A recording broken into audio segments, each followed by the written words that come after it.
as you guys may or may not know, Immortal is one of my favorite bands of all time, not just in black metal, but all metal. For those who are watching my channel for the very first time, or who just simply have not heard of Immortal, they are a Norwegian black metal band that formed in around 1990, 1991. I've talked about them a few times here and there on my channel. I've done a few album reviews of theirs, which you can check out.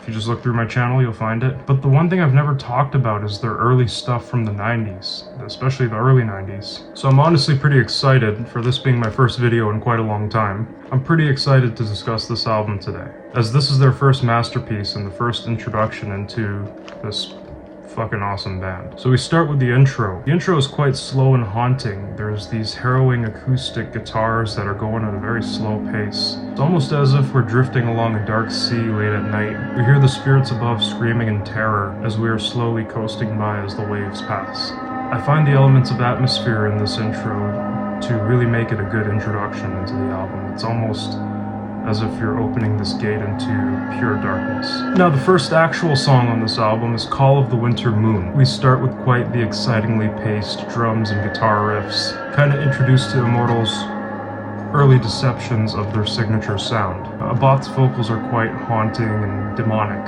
not just on this song, but on the entire album.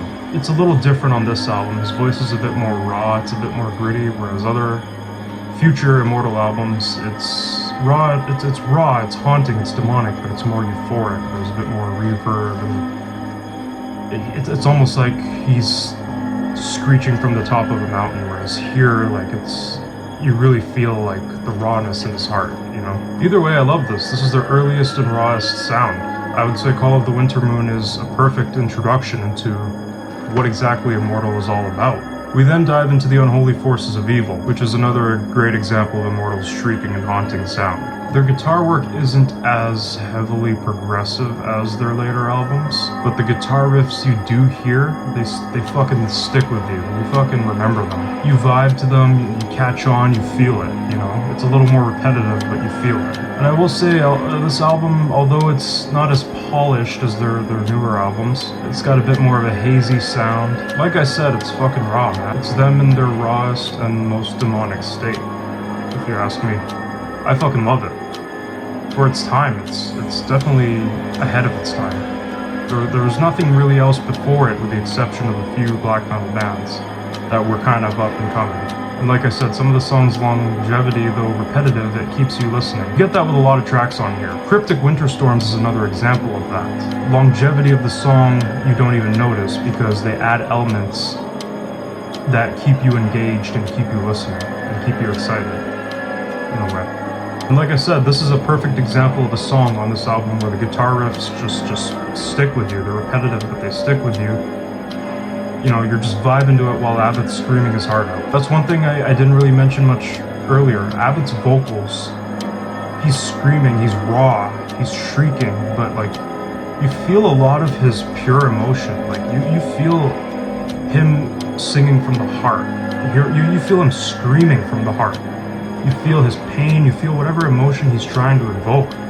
And you get that on almost every song on this. And not to mention the elements of atmosphere and darkness, and anytime you hear an acoustic guitar or some sort of atmosphere, it just adds to the beauty. And the atmosphere on Cryptic Winter definitely makes this a beautiful fucking track. Songs like this, you feel the dark clouds kind of emerging above you. You feel your soul shivering as you hear it. You're almost engulfed in the dark winds of black metal and Immortal. As I said before, this album is incredibly ahead of its time, and was just only the beginning of this incredible band. Call me biased, but I truly love Immortal. As some of you have seen my older videos, I'm a hardcore fan of Immortal.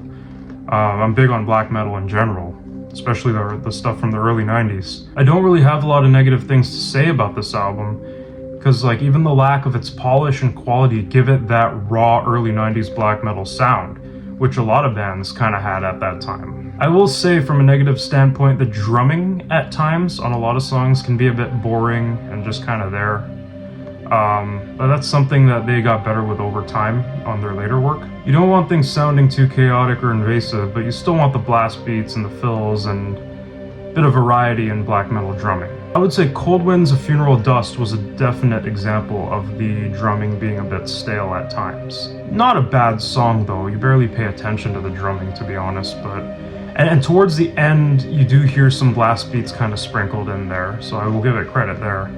But yeah, that was an example of kind of the drumming being a little, like, on the low. I've got about 2 more songs left on this album, one of them being a shorter track called Blacker Than Darkness, which wasn't a bad song. I actually enjoyed some of the lyricism on this song along with the guitar riffs. But then there's the final song, A Perfect Vision of the Rising Northland, which is the best display of atmospheric elements shown on this album. The song is a gloomy, dark, and agonizing, but also atmospheric and euphoric masterpiece. Abbott's vocals are definitely very emotionally driven and beautiful. But like I said, the lack of production quality does make it more gritty and a bit more edgy. But for its time and their beginnings, for their first album, this song is absolutely fucking incredible.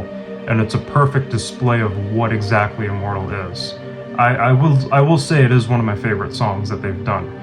I personally am more of a fan of some of their later work. I like At the Heart of Winter, I like Sons of Northern Darkness, but this song is definitely, if I were to do a top 10, this would be in my top 10.